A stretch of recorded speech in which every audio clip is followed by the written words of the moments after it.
If a voter is not able to personally come to the vote center, their authorized representative may come and pick up the requested ballot through the process called Vbm Emergency Reissue. This process is similar to the Vbm reissue except for the following. The voter must first sign and date a longer version of the early voting application form called Vbm Emergency Reissue Early Voting Application. Next, their representative must print their name, sign, and date as well. This form is found in your inspector briefcase or at the greeter station. The Vbm Emergency Reissue Early Voting Application must be filled out and signed by both the registered voter and the person authorized to pick up the ballot. Next, locate the voter file in the e-poll book. Verify if all the information matches. Copy the voter ID number and write it on the top right corner of the early voting application. Select Provisional, then select Choose Reason. In the drop-down menu, select Vbm Family Reissue Takeout, then select Apply in the upper right corner.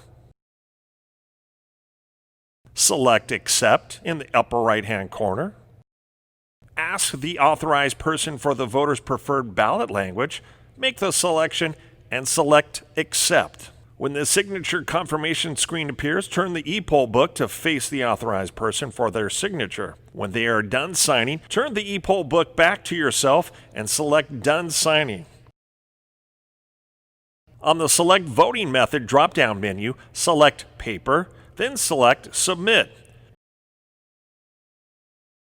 To print the ballot, follow the same steps as Vbm Reissue, ensuring to affix the label again on the lower right corner of the blue Vbm ballot. Advise the authorized representative to take the voter's ballot and envelope to the voter to complete. Before the voter drops off their ballot, the voter needs to fill out the blue Vbm envelope completely with their name, address, signature, and date. The voter needs to seal their ballot inside their envelope and can drop it off at any of the county's drop boxes or vote center. If you have any questions about this or any other aspect, call 408-299-POLL. That's 408-299-7655 or email training@rov.sccgov.org.